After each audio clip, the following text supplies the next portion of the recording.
Fala galerinha, tudo bem com vocês? Estou aqui bem feliz e animada que a gente está recomeçando as nossas atividades, viu? Sei que o momento que o mundo passa é um momento bastante delicado, mas isso tem que ser uma motivação para a gente criar, produzir, né? E crescer mesmo diante de uma adversidade, tá? Então, bora com garra total, bora com energia, tá? Tira o pijama, toma um café caprichado, que nós vamos começar a nossa amada Neuranato. Simbora então! E a gente já começa com o pé direito, né? Então, a nossa primeira aula aí já é nível hard, aula de hipotálamo, tá? A gente já ouviu falar alguma coisinha na aula de diencéfalo, né? Mas agora a gente vai destrinchar em detalhe essa estrutura. Então, vamos lá. Bom, o hipotálamo é a prova de que tamanho não é documento. Cara, o hipotálamo tem 1/3 de 1% do tamanho do cérebro. E mesmo assim, o hipotálamo exerce funções extremamente importantes. A gente lembra, né, na aula de encéfalo, que o hipotálamo é essa pequena regiãozinha aqui, ó, que está abaixo do suco hipotalâmico, ok? Cara, essa pequena área tão diminuta, ela simplesmente é o Big Boss, é o manda-chuva. Simplesmente o hipotálamo coordena toda a nossa produção de hormônios, todo o nosso sistema endócrino, né? Endócrino, desculpa.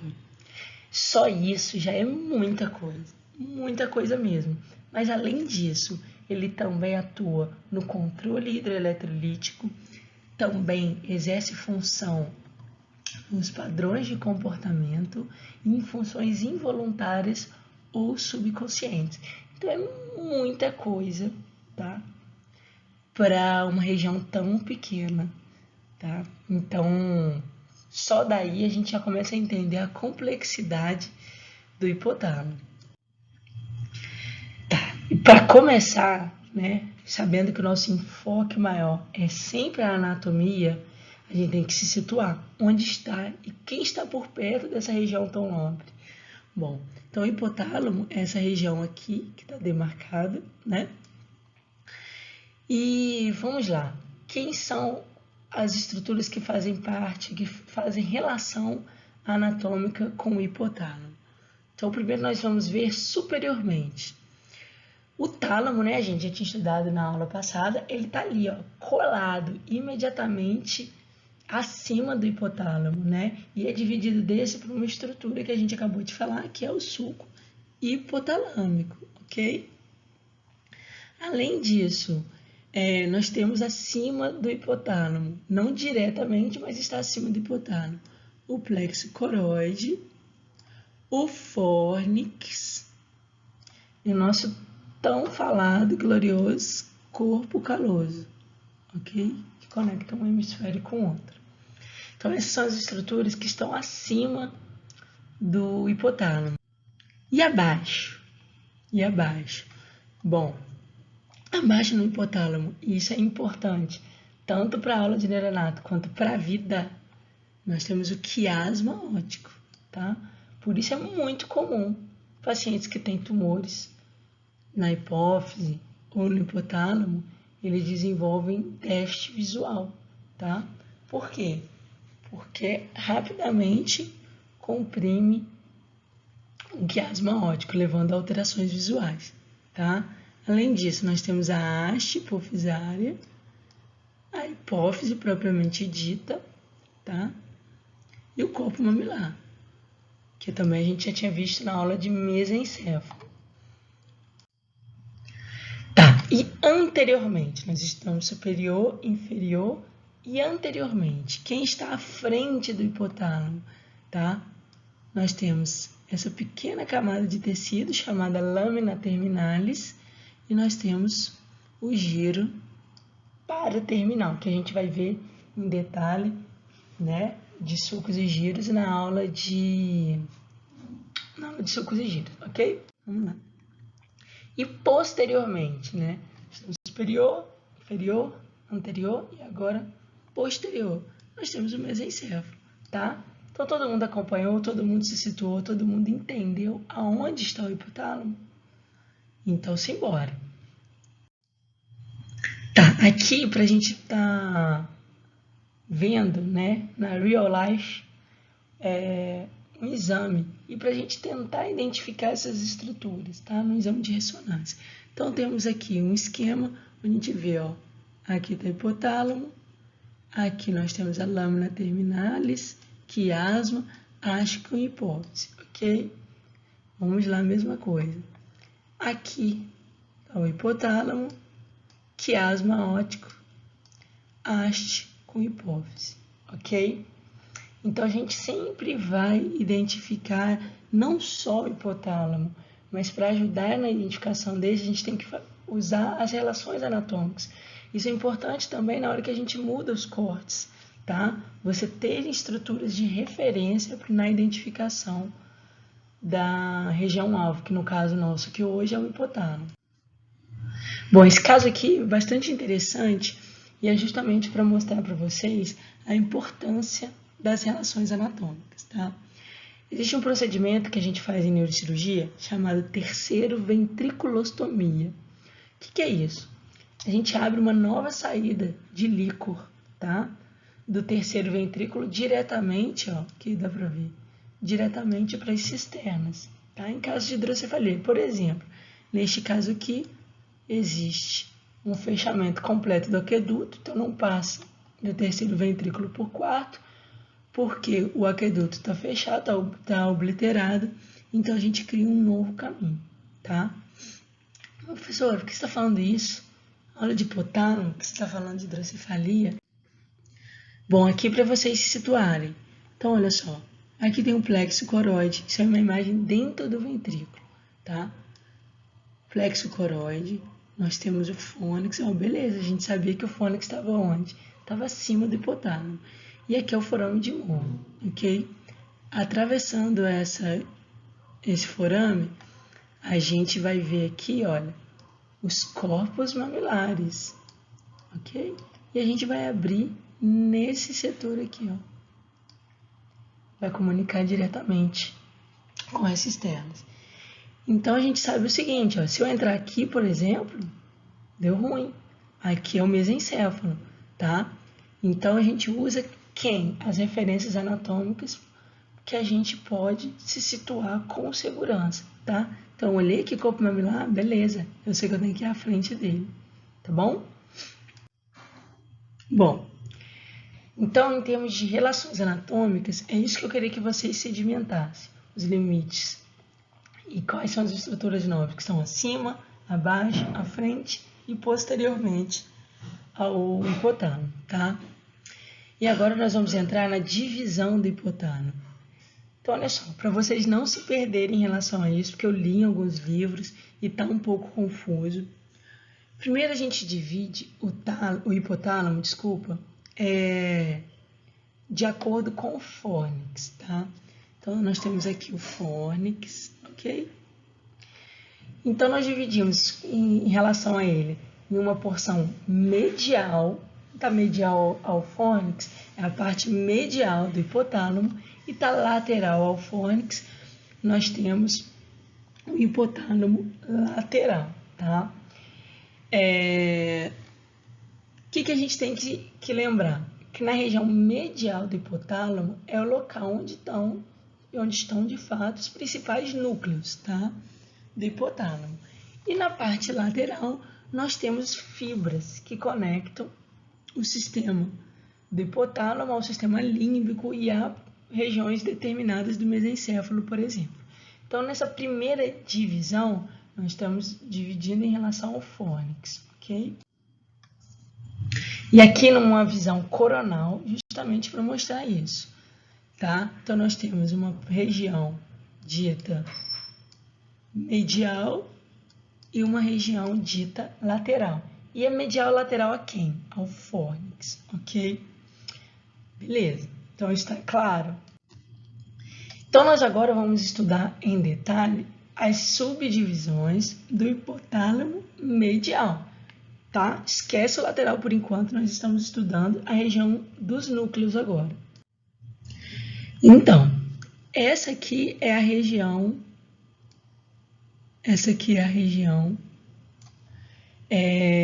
do hipotálamo medial. E agora nós vamos subdividi-las em 4 regiões, tá? Que é a região preótica, região supraquiasmática, região tuberal e região mamilar, tá? E essas divisões, subdivisões, elas são feitas em relação ao quê? Justamente utilizando essas estruturas que fazem relação anatômica com o hipotálamo como referência, tá? Então vamos lá, nós vamos estudar aqui primeiro essa região pré-ótica, que está um pouco à frente do quiasma óptico, tá? Então, região pré-ótica. Nela temos 2 núcleos importantes, que é o núcleo óptico medial e o núcleo pré-óptico, lateral, ok? E aí? Aqui num corte coronal, para a gente ver melhor. Então, aqui nós temos, ó, o núcleo pré-óptico medial e o núcleo pré-óptico lateral, tudo bem? O que a gente tem que lembrar, cara? Primeira coisa, o link imediato é que falou em núcleo pré-óptico, eu vou lembrar de gonadotropinas. E gonadotropinas são importantes para quê? São os hormônios relacionados diretamente com a nossa sexualidade, com a questão de reprodução sexual, ok? Então, falou em núcleo pré-óptico, você vai fazer esse link, gonadotropinas e reprodução sexual. Mas, assim, apesar de ser complexo, tá? Essas funções dos núcleos do hipotálamo, elas são bem complexas.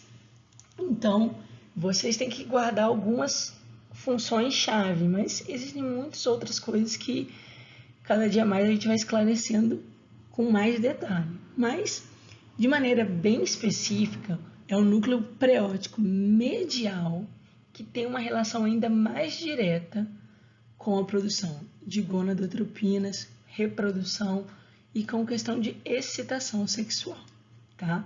E o preóptico lateral também tem função relacionada à sexualidade, mas também está implicado em distúrbios de sono, tá?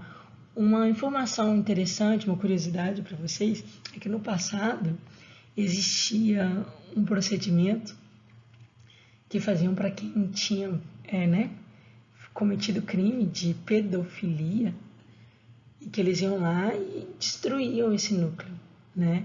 E a pessoa ficava completamente assexuada, né? E aí, de uma certa maneira, curava, né? A pedofilia, essa perversão da sexualidade. Mas esse procedimento já foi abandonado há muito tempo. Primeiro, porque imagina só, você ter a precisão de ir exatamente nesse núcleo, bem pouco provável. E as pessoas desenvolviam outros distúrbios hipotalâmicos bastante graves, tá? Então esse procedimento não existe mais, mas é só para vocês fixarem na mente como o núcleo preóptico é extremamente importante para a sexualidade, tá? Então aqui, ó, para vocês estarem vendo numa visão sagital, o núcleo preóptico medial e lateral, tudo bem? Perfeito até aí? Então gravou. Falou em região preóptica, falou em núcleo preóptico, você vai lembrar de quê? Gonadotropinas, reprodução. E agora nós vamos para a segunda subdivisão, tá, do hipotálamo medial, que é a região supraquiasmática, que é essa aqui em vermelho, ok? Bom, nessa região nós temos 4 núcleos. Nós temos o núcleo supraóptico, paraventricular, o anterior do hipotálamo e o supraquiasmático. A gente vai ver em detalhe. Eu queria que vocês depois olhassem no livro e identificassem cada estrutura dessa. Nas peças é impossível a gente identificar, não existe a olho nu, macroscopicamente, uma subdivisão que seja visível você dividir esses núcleos, tá? É mais do ponto de vista fisiológico, por esses núcleos terem funções bastante distintas. Então vamos lá. Acorda aí, galera. Vamos embora. Não desanima, não. Isso aqui é importantíssimo. Núcleo paraventricular e principalmente o supraótico. Eles estão relacionados na liberação de duas substâncias extremamente importantes, que é o ADH, hormônio antidiurético ou vasopressina, tá? São sinônimos, e a ocitocina, tá? Então nós temos aqui o núcleo paraventricular e núcleo supraótico. O que eles fazem? Esses núcleos produzem essas substâncias e elas são encaminhadas para a neurohipófise, né? Ou logo posterior da hipófise, tá? Mas a produção delas é hipotalâmica, tá bom? Bom, e agora aqui uma informação importante. O que o ADH faz? Tá? Ele atua nos túbulos renais e aumenta a reabsorção de água, tá? Então, para vocês beberem com conhecimento técnico, conhecimento neurológico, conhecimento neuroanatômico, por que quando a gente bebe, quando a gente ingere bebida alcoólica, a gente urina mais? É só porque está bebendo líquido? Não, porque esse efeito não se dá com outros líquidos, mas é porque o álcool age diretamente diminuindo a produção do ADH, a secreção do ADH, para ser mais específica, tá? E com isso, o que acontece? Nós reabsorvemos menos água, logo urinamos mais, tá bom? Então, próxima vez que for beber, beba com conhecimento técnico. E a ocitocina? A ocitocina, todos nós temos um conhecimento inicial, sabemos que a ocitocina é importantíssima no parto, tá? Que ele ajuda a promover as contrações uterinas e também na excreção do leite. Ok, mas não é só de parto e leite que a ocitocina vive. A ocitocina também é importantíssima para todos nós, homens e mulheres. Por quê? A ocitocina é o hormônio do amor, tá? Hoje muito estudada. A ocitocina, ela é liberada em várias situações chaves. Quando você olha com cara de apaixonado por alguém, no momento do orgasmo. Então, a ocitocina tem muito mais função, tá? Do que propriamente dita só em contração uterina e excreção do leite. Então, lembrar disso. Falou em núcleo supraótico, falou em núcleo paraventricular, é ADH e ocitocina. É esse o link que a gente tem que fazer, beleza? Então, vai guardando. Falei em região pré-ótica, núcleo pré-ótico é quem? Gonadotropinas. Falei em região supraquiasmática, falei em núcleo supraótico, falei em núcleo paraventricular, eu estou me referindo a quem? ADH e ocitocina. Então, vamos embora, não desanima não. E esse outro núcleo aqui, super importante, núcleo supraquiasmático, tá? Ele recebe sinais da retina, tá? E é o nosso principal centro de regulação do ciclo circadiano, tá? Que faz a gente acordar, dormir, enfim. É isso aí. Então, lembra disso, núcleo supraquiasmático, regulação do ciclo circadiano. E esse outro núcleo aqui é importante, núcleo anterior do hipotálamo, tá? Ele ajuda no controle térmico, tá? Existem situações de lesão, às vezes por trauma, às vezes por tumor, em que as pessoas começam a fazer febre de origem central. E, cara, é uma situação bem complicada. O problema está aqui, tá? Não tem dipirona que resolva, é bem complicado. E também tem ação na estimulação do sistema nervoso parasimpático. Então, por exemplo, esse núcleo, ele aumenta a motilidade, por exemplo, do trato gastrointestinal, aumenta a liberação dos sucos gástricos, enfim, funções relacionadas com o sistema nervoso parasimpático. Ok, então já estudamos duas subdivisões, tá? E agora nós vamos para a terceira, que é a região tuberal, tá? E nós temos 3 núcleos relacionados com essa região. Nós vamos falar de modo mais específico do núcleo arqueado, tá? Que é o mais importante aí dessa região. Tem ação no controle do apetite, tá? Mas ele não atua sozinho. Essa questão da saciedade, do controle da fome, existe uma rede complexa de núcleos e de áreas envolvidas, tá? Mas, de maneira bem sucinta, o núcleo arqueado, ele atua junto com porções do hipotálamo lateral, que a gente ainda vai ver, tá? Mas faz esse link aí também. Núcleo arqueado, tá? Correlação com apetite. E para terminar, a região mamilar, tá? Que faz relação justamente com quem? Com os corpos mamilares, né? Então, nós temos os corpos mamilares e o núcleo posterior do hipotálamo, tá? Então, estamos aqui, ó, corpo mamilar. O corpo mamilar, ele faz parte de um circuito muito importante, que eu tenho certeza que a Juliana vai destrinchar aí com vocês, que é o circuito de Papez, tá? E esse circuito, ele é importante para quê? Tem funções diretamente na memória, tá? Correlacionadas com a memória. Então, de maneira geral, essa região, a gente pode estar falando disso. E o núcleo posterior do hipotálamo, que é essa regiãozinha aqui, ó, tá? Bem posterior mesmo. É um núcleo que tem relação, se a gente estava falando que o anterior estimula o parasimpático, o núcleo posterior do hipotálamo, ele estimula ações do sistema nervoso simpático. Tá, então nós estudamos aí todos os núcleos importantes do hipotálamo medial. Agora, nós vamos falar um pouco sobre o hipotálamo lateral, que ele está justamente que é um lateral fônix, né? Então, essas porções é bem complexa, tá? A gente vai falar aí o estritamente necessário.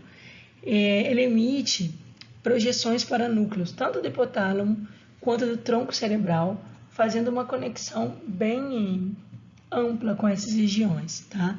Parecem estar envolvidos também com a questão do controle do sono, e uma correlação clínica aqui são as situações de narcolepsia, que é um distúrbio grave do sono, parece estar envolvido com essa região. Bom, gente, então de hipotálamo, a princípio, na parte de neuronato, é isso que eu quero que vocês gravem, é isso que eu quero que vocês coloquem aí, né, para dentro da mente. Lembrar para vocês, ninguém está como exatamente gostaria, né? Gostaria de estar aí junto com vocês. Mas é isso aí. Lembre-se disso. A dor é temporária, mas desistir dura para sempre. Então, deem o máximo de vocês, estudem, tá? E vamos continuar crescendo, mesmo na dificuldade. Até breve. Um abração.